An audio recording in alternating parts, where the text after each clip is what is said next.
sudah disampaikan oleh Bapak Wakil Ketua DPR, pada hari ini pemerintah dipimpin langsung oleh Bapak Presiden, dan kita mengadakan rapat terbatas dalam rangka mencari jalan keluar terhadap permasalahan dinamika 4 pulau di Sumatera Utara dan di Aceh.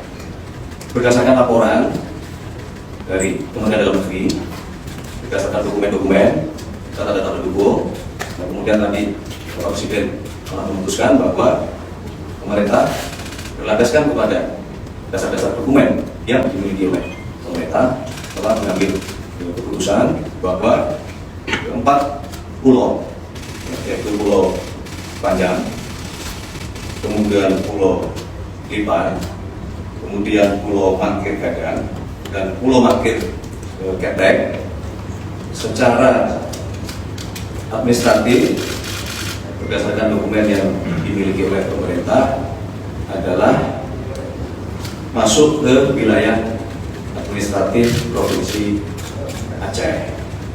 Untuk lebih detailnya nanti Bapak Mendagri kami minta untuk memberikan penjelasan kronologis berbasis dengan dokumen-dokumen yang dimiliki, yang ditemukan, baik dalam bentuk ada yang dari pemerintah Provinsi Aceh juga, kemudian ada yang dimiliki oleh Setnek, dokumen di Setnek, kemudian juga ada dokumen yang dimiliki oleh Kementerian Dalam Negeri. Nanti kami minta kepada Bapak Mendagri untuk memberikan penjelasan secara detail. Oleh karena itulah kami mewakili pemerintah berharap putusan ini menjadi jalan keluar yang baik untuk kita semuanya, bagi pemerintah Aceh, bagi pemerintah Provinsi Sumatera Utara. Ini menjadi solusi, dan kita harapkan ini mengakhiri semua dinamika yang berkembang di masyarakat. Termasuk kami juga diminta oleh Bapak Presiden untuk meluruskan isu-isu yang berkembang bahwa berkenaan dengan dinamika 4 pulau ini, ya, bahwa tidak benar jika ada satu pemerintah provinsi yang ingin dalam tanda kutip memasukkan 4 pulau ini ke dalam wilayah administratifnya. Jadi kami mohon kepada seluruh masyarakat Sumatera Utara maupun juga masyarakat Aceh untuk memahami bahwa proses yang terjadi, dinamika yang terjadi, nanti akan diberikan penjelasan oleh Bapak Mendagri supaya kita paham untuk persoalannya. Ya, jadi kami harapkan dinamika ini segera bisa kita akhiri supaya kita menjadi isu awal adalah adanya keputusan Mendagri tentang kode wilayah dan administrasi pulau-pulau. Nah, ini Bapak sekalian, Kemendagri berdasarkan Undang-Undang Nomor 23 Tahun 2014 kan perhitungan teknis buat lembaga yang menjadi tim penyusunan APBD dan isu-isu lain yang harus diselesaikan, perhitungan APBN, DAO, DAK, dan lain-lain. Nah, kemudian kita juga melihat eksternal, yaitu kita mendaftarkan atau menyampaikan tentang kondisi ruang bumi dan pulau-pulau di Indonesia. Ini penting bagi kita supaya kita sudah kita sampaikan dan daftarkan, otomatis kita sudah melakukan klaim kepada dunia. Sehingga kalau ada pihak yang lain yang melakukan klaim, kita sudah mendaftarkan duluan. Kemudian masalah pemutahiran kode ini sangat penting, misalnya bisa wilayah dan eksternal. Juga kita tahu bahwa dinamika kita sebagai negara kepulauan itu dinamikanya sangat dinamis, ya. Ada nanti pulau itu tidak selalu kontan sama dari tahun ke tahun. Ada pulau-pulau yang bertambah misalnya, atau ada pulau-pulau yang tenggelam. Itu perlu kita atur juga. Seperti mungkin bisa sampaikan di slide berikut. Kita punya misalnya 36 provinsi saat ini, 34 menjadi 38 itu perubahan. Kabupaten juga berubah, kemudian kota, kecamatan, khusus pulau, tapi yang paling bawah 2022 ada 16.302, kemudian ada pulau-pulau baru, kemudian di tahun 2022 ada 17.000 lebih. Sekarang yang tercatat kita 17.390. Ini kan perlu diberikan kode, dan kemudian administrasi wilayahnya sekarang sudah sampaikan kepada United Nations. Itu ada bagian khusus di UN itu namanya United Nations Conference on Standardization of Geographical Name, atau namanya UNCSGN. Nah, jadi CAP ini yang halaman 5, CAP Mendagri yang tahun 2005 bulan April 2005 ini sebenarnya merupakan reproduksi atau pengulangan dari tahun 22. Itu ada 9 November dan 14 Februari. 14 Februari kemudian diperbaiki 9 November karena ada yang sekarang nilai perkurang. Ya, seperti Papua Barat, pulaunya otomatis berubah, ada yang masuk Papua Barat, ada yang masuk Papua Barat Daya. Nah itu pentingnya untuk mengkoordinasi dalam administrasi wilayah tersebut. Nah kita kembali kepada cap nomor, saya ulangi lagi langsung saja yang 25 April yang dipermasalahkan di tahun 25. Itu isinya bukan hanya 4 pulau yang ada di Aceh Senggil tadi, 4 pulau, tapi di seluruh Indonesia yang jumlahnya 17.000 lebih. Itu sebagaimana kulit capnya, cap energinya, itu jumlahnya sampai ya, gambar 7. Itu contohnya misalnya dari Aceh sampai dengan Papua, jumlahnya itu lebih kurang sampai ke halaman terakhir itu jumlahnya 4.428 halaman. Jadi cap energinya 2 halaman, lampirannya 4.428 halaman. Seluruh Indonesia 17.000 lebih dalam cap itu 4 pulau yang sekarang polemik itu masuk dalam cakupan wilayah tersebut. Ada beberapa rapat pada sebelumnya, di masa-masa sebelumnya, sekali lagi cap ini mengulangi cap di tahun 2022, yaitu adanya rapat tentang antar instansi. Jadi kita namanya tim pembaruan rupa bumi, diantaranya Kemendagri menurut aturan sebagai lead agency. Kemudian ada di situ ada Badan Informasi Geospasial, ada LAPAN, kemudian ada BRIN, LIPI, kemudian juga ada Kementerian KKP, Direktorat Topografi Angkatan Darat, Pusat Hidros TNI Angkatan Laut, kemudian juga ada yang dari kementerian yang lain, ditambah lagi dan dari pemerintah daerah. Itu pernah melakukan rapat pada tahun 2017 itu kalau saya, yang intinya berdasarkan data-data masukan yang ada, sehingga akhirnya tim ini menganggap 4 wilayah ini masuk cakupan Sumatera Utara. Dasarnya adalah di tahun 2009, di tahun 2008 pernah melakukan verifikasi pulau-pulau diantaranya Indonesia, diantaranya di Aceh, untuk Aceh dan juga untuk Sumatera Utara. Dan di tahun 2008, di tahun 2008 itu Sumatera 4 pulau ini tidak masuk dalam cakupan wilayah provinsi dari seluruh Aceh yang masukkan. Ada namanya, tapi koordinatnya ada di fokusan Pulau Banyak. Kalau mungkin bisa digambarkan, ya ini dia.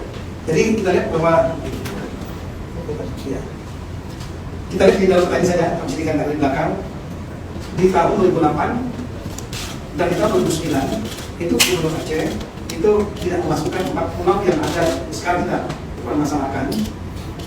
Itu tidak masuk dalam kabupaten provinsi Aceh, tapi adanya di urusan Pulau Banyak yang lebih kurang 70 km dari 4 pulau yang ada sekarang.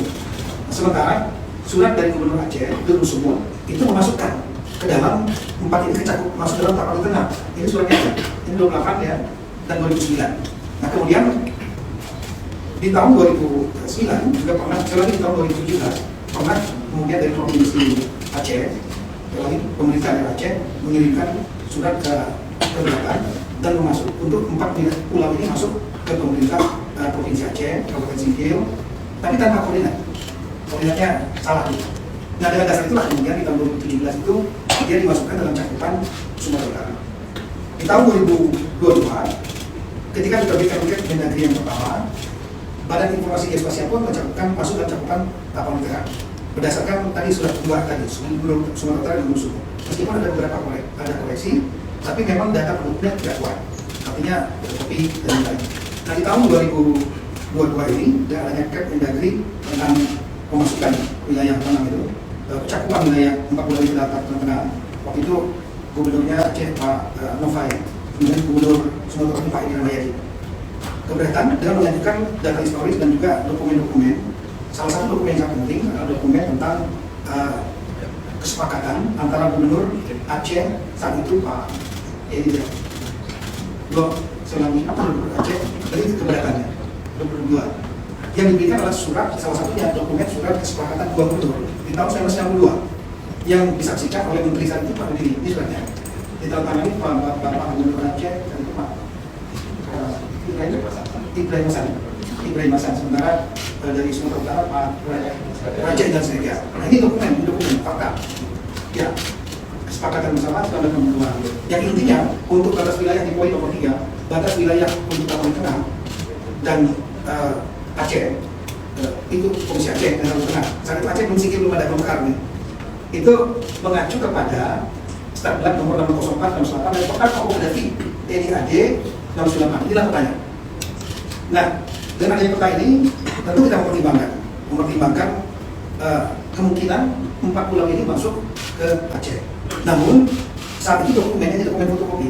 Kita tahu dalam sistem pembuktian, dokumen fotokopi mudah sekali nanti kalau seandainya ada masalah hukum untuk dipatahkan.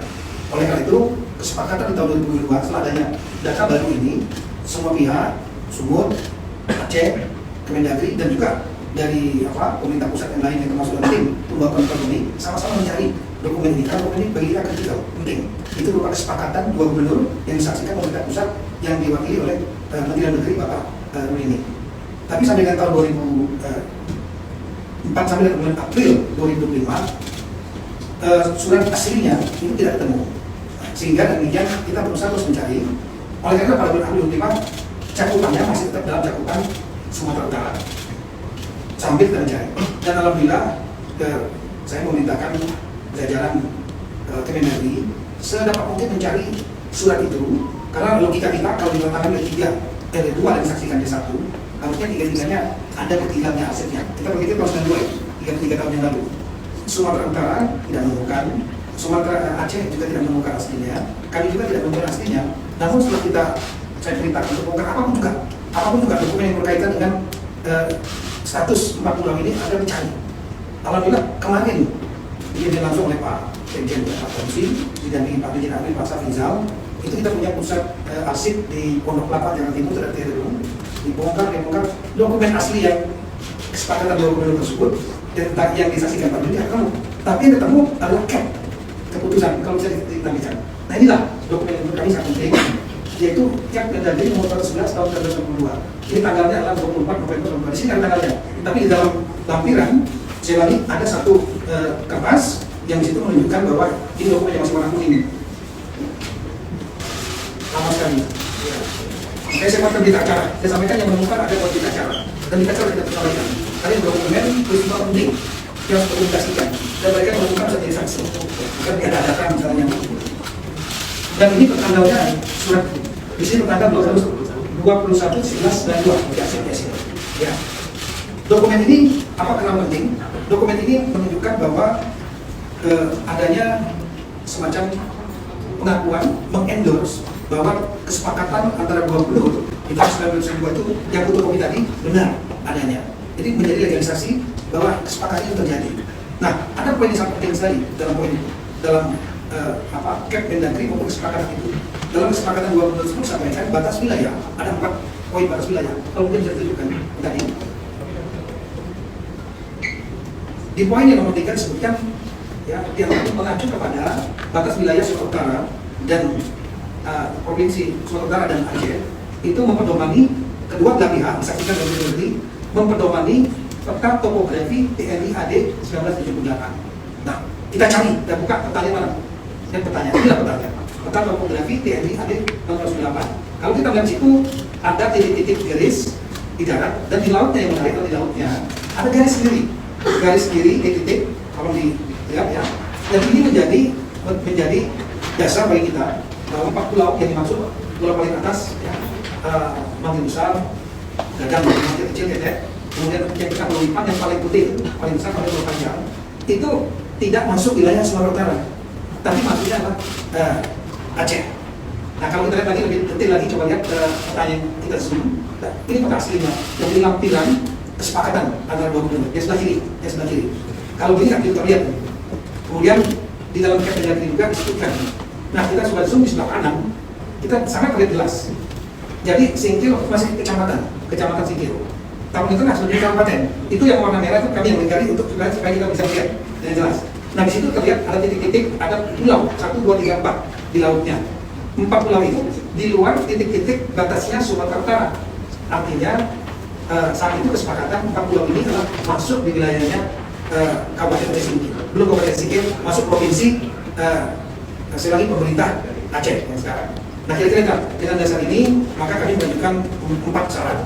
Yang pertama, sebaiknya untuk Gubernur Aceh dan Sumatera berdasarkan data-data yang ada, lebih baik misalkan melakukan kesepakatan kembali khusus untuk pulau ini supaya tidak jadi polemik dan jadi kejelasan di masa mendatang.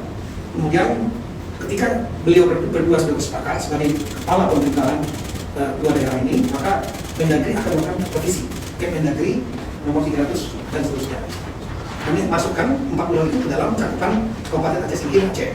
Yang ketiga, kami menyiapkan nanti IGG agar melakukan revisi Gaseter Indonesia. Gaseter itu yang berisi 60 pulau.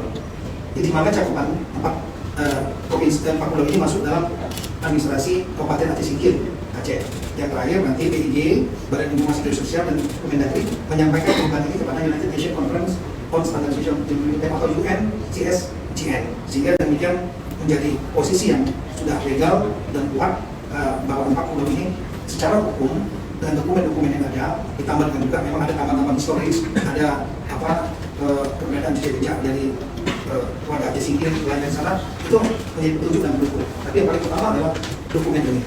Itulah kira-kira yang disampaikan, dan alhamdulillah tadi Bapak Presiden juga dan memberikan arahan melalui meeting beliau, dan kemudian disaksikan oleh Bapak Presiden, Bapak Gubernur Aceh dan Bapak Gubernur Sumatera Utara juga sudah menandatangani kesepakatan tersebut. Kalau boleh bisa ditampilkan, disaksikan oleh Menseknek dan Mensekap. Jadi saya kira posisinya sudah sangat clear. Nah, inilah kesepakatan yang ditandatangani. Ya, ini sama saja tambah lagi bukan hanya Mendagri dan Menseknek, tapi lebih spesifik yaitu mengenai masalah 4 pulau. Nanti kami akan sampaikan. Terima kasih banyak. Assalamualaikum warahmatullahi wabarakatuh. Baik, terima kasih Bapak Mendagri atas penjelasannya yang sangat detail, runtut, mulai dari dokumen tahun 78, kemudian tahun 92 dan seterusnya.